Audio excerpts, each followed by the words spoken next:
La galerie Xavier Écoute se doit d'être à la TEFAF, de débuter le mois de mars aux Pays-Bas, avec ce salon le plus prestigieux. J'ai commencé la TEFAF en 2015 en étant invité au Showcase, dans un tout petit stand de 10 mètres carrés, et je suis maintenant dans une beaucoup plus belle allée avec un grand stand de 60 mètres carrés.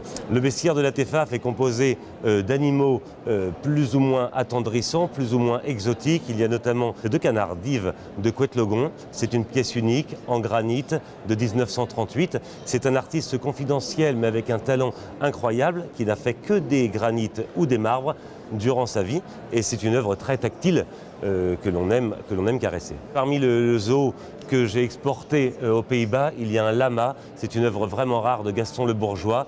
Cet animal est très peu représenté en sculpture, mais alors ce lama fondu par Collin en 1928 est vraiment une œuvre majeure. Nous avons également une otarie par François Martinez. C'est une œuvre qui a orné la mairie d'Oran en Algérie jusqu'en 1937 et qui était ramenée en France en 1961, un exemplaire unique. Les 2 oiseaux par Armand Petersen, qui a commencé sa carrière en étant joaillier, ce qui explique pourquoi pour une les yeux sont en lapis lazuli et pour l'autre en jaspe sanguin, sont des exemplaires très rares vers 1950. C'est chouette, par un artiste confidentiel, Georges Laurent, mais une fonte très artistique de la Maison Sus de 1925.